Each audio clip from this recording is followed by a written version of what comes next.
Welcome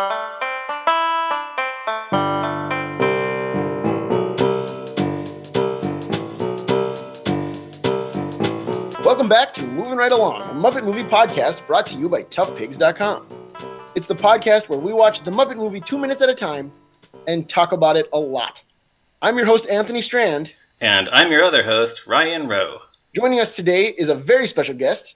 Tell the listeners who you are, special guest. Hello, everybody. My name is Louis Perlman. I'm a regular contributor for Tough Pigs, and I also am a freelance comedian and writer, and you can check out my other podcasts on any podcatcher you want.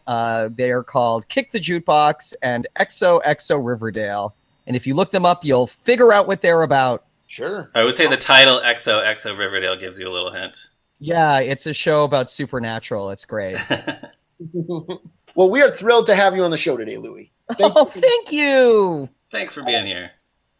And we today are looking at minutes 71 and 72 of the Muppet Movie. We begin in the middle of I'm Going to Go Back There Someday, and then we get cut off right before the song ends at the final I'm Going to Go Back. And that's where he's going to go back where? We don't know. It's a cliffhanger. Yeah, we don't know. Where and when? Yeah, indeed. Spatial and temporal mystery. So let's just Ryan and I talked about the song a little bit last week. So, Louis, I'll start with you. In general, how do you feel about I'm Going to Go Back There Someday? Well, Anthony, that's a huge question, and one that I have prepared to answer because I knew I was going on this podcast, but nonetheless, I think that this song actually is by far the best song in the film and really gets overshadowed by the much more popular Rainbow Connection. I think that's a valid opinion. Yeah, I think that this song is brilliant and perhaps one of the most underrated songs of the 20th century. There is something about it that speaks very directly to the human condition and is about the feelings that we all feel that we're isolated and that maybe our home is not really where we come from isn't actually where we're from. Does that make sense? It does. Something that's interesting to me is that he's talking about going back there, but there's also a line where he says he's never been there. That's correct. Right. This sort of return to like the mother that we're all like constantly searching for in our lives, Right. And then the other flip side of it is, I think that this is so brilliant, is that it's Gonzo singing so much about his singularity and his isolation, but he's also singing about how he's doing it all together with his friends. And that's so beautiful, Right. Come and go with me. It's more fun to share. That's right. That's right. Yeah, it's not about a singular journey. It's about him doing it along with everybody. Despite the fact that these feelings are singular and his own. Right. Yeah. And then, really as a match of music and lyrics, it's just a gorgeous collaboration between Paul Williams and Kenny Asher. Like it's so wistful and longing musically, and it fits so well lyrically with the music and is nice and folksy, and the arrangement's fairly timeless. Some of the other songs in the movie sound very much like they're from the 70s, which I don't mind. That's not a criticism, but this song, I feel actually with its, harmonica arrangement, like harmonica, guitar, arrangement could have been released, on a folk record in the 50s or 60s or, yesterday. It's just got one of those nice simplistic arrangements that really lends itself to being so beautiful and so timeless. Yeah, I was really noticing the arrangement this time watching this clip a couple times. Just like you say, there's the harmonica and the acoustic guitar, which is simple, and then eventually the orchestra comes in, and I think even like a choir in the background at some point. So it all goes together very well. Yeah, I like how the Muppets sing along with him. You Right. know, Piggy sings along. Yeah, Piggy's doing the ooze. Yeah, Well, I which mean, is interesting because Piggy and Gonzo normally don't get along very well, so it's kind of nice. well, that's what I love is Piggy. There's that shot of her kind of looking at Gonzo while he sings, Mm-hmm.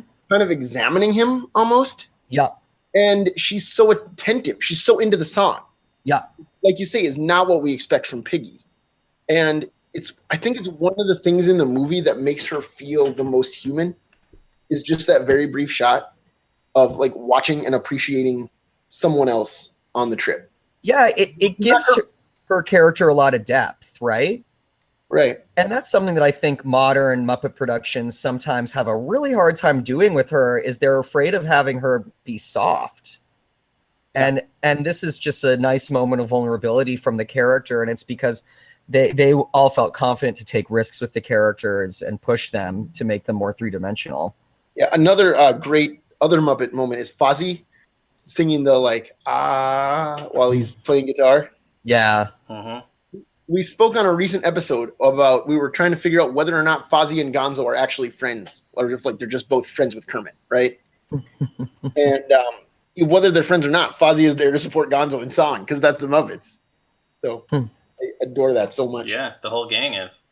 Yeah, they're rarely interacting together, Right. Fozzie and Gonzo. Very few times. And again, like I think we think of them as buddies because of Great Muppet Caper or a few other things, some scenes here, but not a lot. So it's nice when they get to kind of just be buddies. Makes me Mm-hmm. Yeah, um coexist together, hanging out. right. One Muppet we should talk about doesn't really seem that into the song. That's Kermit, who gets up and walks away from the rest of the group in the middle of the song. He actually gets up and walks away in the middle or right after the line, "There's not a word yet for old friends who've just met," which Right. is really interesting because that's one of the maybe the most iconic line of the song Right. and Well, is very powerful. for sure. I know a lot of Tough Pigs gatherings and things when we've met up with other fans. That line always comes up, right? Mm-hmm. You make friendships online. There's not a word yet for old friends who just met. It Ryan, do you remember? It may have been like the first thing you ever said to me in person. Really? Would I have been that cheesy? Yeah, man. Yeah. Have you met you? It's possible. We were both a lot younger then, too. I should say we were both much more idealistic. Yeah, we had not yet been made cynical by the uncaring world. But no, definitely that's been a theme when Muppet fans kind of because even when you don't really know your fellow fans online, when you come together, for an event or a movie screening or something, it does kind of feel like a group of old friends who just hadn't met each other yet. Yeah, we have this beautiful love of something in common. Yeah, exactly. Yeah, that we know it brings us together right away. Right. What about that line in other contexts? Have you guys ever met someone and just felt like you're going to be old friends? Oh, You just sure. know? Yeah, definitely. Yeah, it's interesting. It's a sentiment that I think once again is like fairly universal, but is not addressed in any other song that I know of. Yeah. This idea of this sort of the moment where you meet someone who knows going to be a soulmate, and that's it's gorgeous. It's very good writing. Like Paul Williams talks about in interviews and stuff, like, working Jim Henson wanting him to, write the songs for this. And, Paul Williams and Kenny Asher had already written the stuff for Emmett Otter's Jug Band Christmas by this point. This was like the next project with the Muppets, right? Kenny Asher wrote that too, right? No, just Paul Williams. Oh, that was just Paul Yeah. Williams. Okay, yeah. So was Muppet Christmas Carol. Yes, but that was later. Yeah, I'm just saying, like, This is Kenny Asher's only Muppet credit. oh, that's interesting because Yeah, I definitely these songs have a bit of a different nuance, Definitely. Yeah, and he Jim Henson asked them to do it, and Paul Williams is worried that like Jim Henson isn't gonna like it. And like he's playing the demos to Jim Henson, and Jim Henson's like, yes, these will do. This is great. And like Paul Williams is relieved. And from a fan standpoint, it's just like, can I swear? Am I allowed to swear? Is this for families? I don't need to swear. Yeah. Yes, it is normally. By which I mean that my mom listens to it. Hi, Mom. You can speak freely, and if we decide that it's too much, we can beep it later.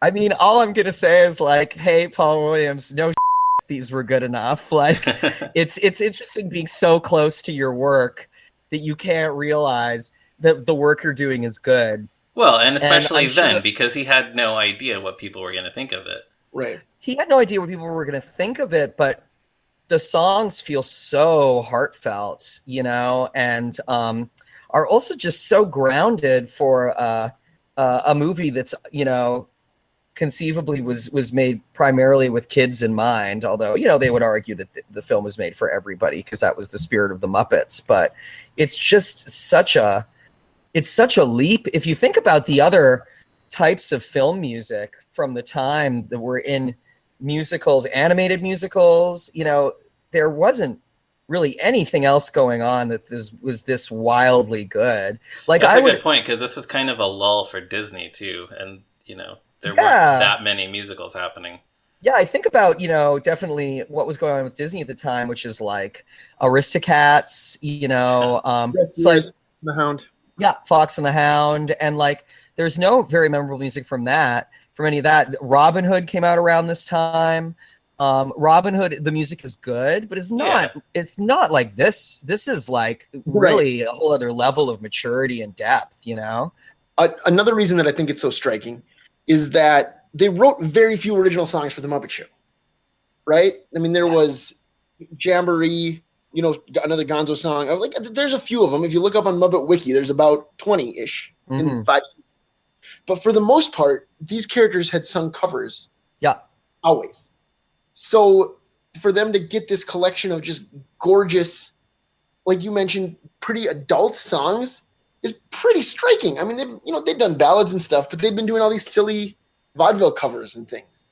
It's such an example of the risks this film took, because if you look at the Muppet Show up to the point of the Muppet Movie, the Muppet Show always had a lot of depth and was always very complex and nuanced for basically being a very funny vaudeville comedy about basically about a dude trying to run a theater with a bunch of crazy artist types running around in it, right?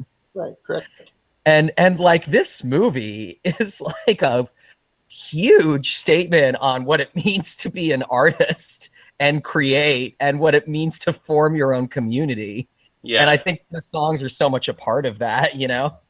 Yeah, it's easy to forget how much of a step forward for the Muppets this was at the time. Yeah, and it was very brave. Like, it's very brave. It's not just going along with what it pushes the characters to new territory, and the concept of the Muppets to a very different territory than they had ever been. Yeah, well, and just, I mean, we've talked before on the show about this being like the Muppets out in the real world for the first time. And that has become, like, beloved cartoon characters in the real world has become kind of a awful cliche in kids' movies. like leaving their little animated... Rocky and Bullwinkle, Fat Albert, Smurfs. There's the Winnie the Pooh thing with Ewan McGregor that I think comes out around the time this drops. All of those are just like, let's send these cartoon characters out in the world, and they get into wacky hijinks. They play Guitar Hero with Neil Patrick Harris or whatever. So, I mean, obviously the Muppets are puppets. They're tactile. So it's different, right? They're not a CGI Grumpy Smurf or whatever. But for this movie to be such a real story that takes them seriously as characters is something that would never be repeated.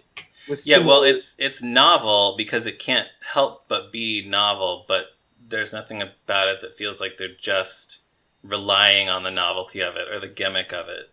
Yeah, as we're recording this, there's that meme on Twitter that we've all seen now that I'm definitely listeners for your podcast will have seen by now, which is recast any movie with all of the Muppets and retain one human actor. But sort of for me as a fan, it's just kind of like, well, any movie can be played by the Muppets because the Muppets are such great actors. Sure. Yeah, that's the thing. Like, I saw that thing, and I remember thinking when I saw that meme, this is a meme for people who don't think about the Muppets as much as we do. Absolutely. I was kind of like, okay, whatever. I did not even participate in that meme because I found it boring. I just did joke that it should be Muppets 2011 and only keep Amy Adams. Yes, which is a good joke. We'll talk about that in 5 years, 6 years, whatever it is. Yeah, totally. No, that's very, very, very funny. You know, like, because it's like they already have their film that's somewhat serious. You know, there's a lot of serious moments in the Muppet movie that work, and this is one of them, you know? Sure. Yeah, like, you know, among many serious moments. And yeah, so, you know, why wouldn't they? They have range. They have range because their creators, their performers allowed them to have range. They weren't afraid. And that's really inspiring to remember, as, you know, for anyone writing their own work for kids and families, that, you know, you're allowed to take your audience on a journey. Yeah. Well, and I think what's startling, and this is the cliffhanger, it's actually going to get even more serious next week. And yes, still keep the tone, which we'll come back to. But I just wanted to acknowledge that at this point and ask any other thoughts before we close from either of you. I'll start with you again, Louis. Gonzo has a gorgeous singing voice. Dave Goelz does a lovely, lovely job. And, you know, the lighting on his nose is really nice in this scene, too. I wrote that down. It's such a convincing effect because this is a soundstage with puppeteers sticking their hands up through holes in the floor. But we really, unless you're scrutinizing it 2 minutes at a time, you never question that they're in the middle of the desert under the starry night sky. Right. And then there's this campfire, and every time it cuts to a close-up of Gonzo, you see the firelight flickering on his face, and it looks great. It looks amazing. It just makes the whole thing that much more poignant somehow. Agreed. So another credit to Isadora Mankowski, then. Absolutely. Right? Who did an amazing job on this film. Ryan, anything else you would like to add? Yes, I have a few things. I don't remember, actually. Did we talk last week about Dave Goelz's anecdote from when he recorded the song? We heard the one where we talked about the one where he was working at home and then like everyone told him he had this gorgeous song when he got back or whatever. Okay. We talked about that. So he has something that he's talked about where he actually went to the studio to record the song, and they played the backing track for him to record his vocal, and the backing track had been done in Paul Williams' key, and Dave Goelz could not sing to it. Oh, yep. So then he had to go back and re-record it later. But it all worked out because it all sounds very good. Oh, yeah. And then stop me if we talked about some of these things already. The song was re-recorded for the Muppets from Space soundtrack. We did not talk about that. We sure can. Kind of a more R&B arrangement, and Dave Goelz. It actually sounds less like Gonzo and more just like Dave Goelz singing this song in an R&B arrangement. That's exactly what I was going to say. When I listened to that version, which I don't do often, but it sounds like Dave Goelz. Like I picture Dave Goelz sitting in a recording studio. I don't picture Gonzo. Yeah. Well, I mean, he probably did not have the Gonzo puppet there with him in the recording studio. But he didn't in this film either. You know? Right. But since you brought up Muppets from Space, then I have to ask both of you guys: is there anything in this song for either of you that suggests Gonzo is an alien and is talking about going back to space where he's from? I would not. If I were a Muppet writer, I would never have heard this song and gotten that idea. So I'll say no. Yeah. I think this song's Gonzo's really trying to figure out where he's from, and I feel like space is one of a plethora of options. Right. You could have also written a movie about Gonzo realizing that he's from a turkey farm.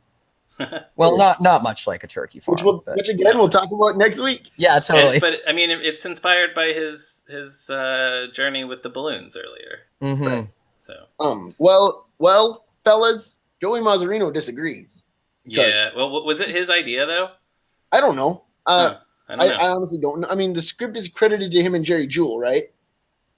And Jerry Jewell Yes. apparently had just written that other treatment that didn't get made. Jerry Jewell wrote Muppets In from Muppets in Space, right? Was that Which was that a treatment where they went into space? Yeah. Which is clearly what that movie should have been. Right. Well, I actually, I was reading the Muppet Zine archives earlier today, Ooh. and in that there's a mention of Brian Henson saying after Muppet Treasure Island. Brian Henson saying we're working on a Muppet movie that's going to be like a Pigs in Space feature. Yeah, which I is remember hearing the rumors about that. what it should have been. I mean, come on. Like, that's such a proven formula that already worked from the Muppet Show, and instead they did this fairly boring, lazy film where they're all in a house together. Ugh, Right. terrible. Again, we'll save that one for. I know. I'm sorry. Yeah, well, maybe in the intervening year, maybe next year for the 20th anniversary, somebody will do a detailed oral history of Muppets from Space. Yeah, We'll find out how all of that happened. yeah. Ryan, I think you know this. I've actually joked many times about writing an academic book of essays about the careers of Raja Gosnell and Tim Hill. I would be the first to buy those books.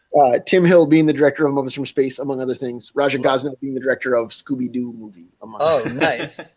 But anyways, if I ever get around to writing that, there'll be definitely an oral history of Muppets from Space. Yes, I will pre-order that. The other thing I wanted to bring up, this movie comes at a time where Gonzo had started out as a failed performance artist on the first season of The Muppet Show. He was pretty pathetic. And then between the first and second seasons, Dave Goelz and the writers kind of figured out how to make him funnier and more likable by having him embrace that weirdness. And like, he fails and the audience hates it, but he's overjoyed by that kind of thing. And at this point now, this is sort of the emergence of the wistful and more sad, like maybe more sensitive Gonzo. That might be a better word. Watch out, ladies. Here comes the more sensitive Gonzo. Exactly. Well, so our friend and fellow Tough Pigs person, Joe Hennis, who's probably listening. Hi, Joe. Hi, Joe. He once wrote an article Hi, Joe. for our website in which he suggested that it was because of this song in the movie that Gonzo started to become less zany, less funny to the detriment of his character. He said, this is a fantastic song. It's heartbreaking and tragic with a hint of the hopeful, and it ruined Gonzo forever. Oh, yeah. Can I say why I think Joe is completely wrong about that? Oh, yes, please do. That's what I was about to say. Do you think this is correct? No, because Gonzo sings the wishing song in the Madeline Kahn episode in season 2. Yep. Very melancholy. And he sings Jamboree in the Raquel Welch episode in season 3, right before the Muppet. I think Jamboree strikes a precise balance, though, between sometimes I'm sad, but really I'm a zany guy. Right, but I think so does the Muppet movie. That's Yeah. true. Yeah. That's true. I think this is a good isolation outside of the Muppet movie, unless they really want to make a point. Yeah, we've just seen him being weird for several minutes of this movie. Yeah, and Joe, I love you. You know it, but I disagree hard on this one. It's also like the characters can do a lot of different things. You know, they're very versatile. And him having sad moments while still embracing his weirdness doesn't screw with his core. You know what I mean? Him like deciding to, stop being weird and become an accountant. And then and then the character irreversibly changes for like 7 movies. That would be a problem. You know what I mean? Right. I think a lot of times they kind of forget to make him weird, where Gonzo is more sort of like just a guy. Yes. Like I would say on the Muppets ABC series, maybe Gonzo suffered a little until they did the Going Gonzo episode where he that was deliberately about him returning to being a crazy daredevil. Definitely. That was a return to form for the character as well. Yeah. Yeah, I do think they sometimes forget who he is. I don't know if this is exactly where it started, but it's a great song either way. Yeah. And then my only last note on this is a personal anecdote. When I was a kid, an older cousin of mine made me a mixtape of Muppet songs. Oh, that's so nice. And halfway through this song, my cousin's brother cut in and said, "Hello, Ryan."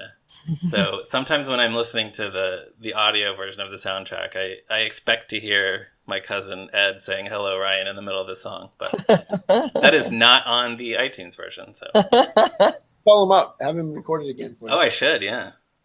Yeah. All right. So anything else, either of you? That's all I got.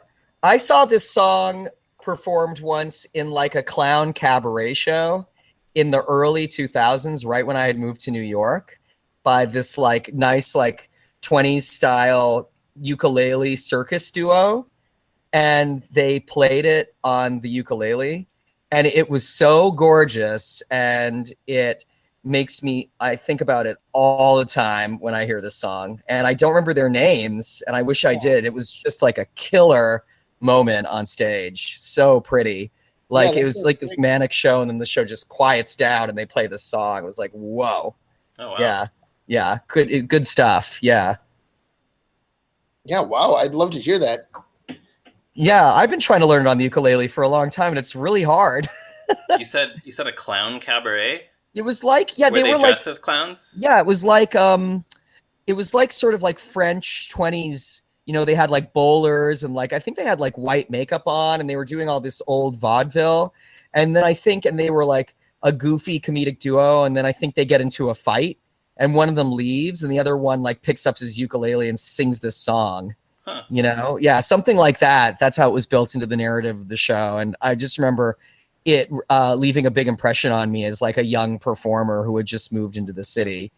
Yeah, this is definitely that's sort of the last thing I just want to say is I think that this is a real song that resonates with, you know, whereas Rainbow Connection, I think, is so much about being an artist. I think this song is actually just for everybody. Sure. And it's like just sort of about the human condition, about feeling like you don't fit and you don't belong, which is a feeling that like everybody, I think, feels actually on a day-to-day basis, you know? Yeah. All right. Well, on that note, I think that's a good place to end for today. So listeners, please check out toughpigs.com on the internet, Facebook, Twitter, wherever you can find us. You can follow me on Twitter at Zeppo Marxist. You can follow Ryan at me, Ryan Rowe. Louis, remind the listeners where they can find you. You can find me on Twitter at Louis4711, and you can find me at louisperlman.com. All right. Wonderful. Our theme music is by Stacy Rosen. Our logo is by Morgan Davey. And if you're so inclined, listeners, please give us a positive review on Apple Podcasts or anywhere you get your podcasts. Tell all your friends about the show and join us again next week for another episode of Moving Right Along. Bye. Bye. Goodbye.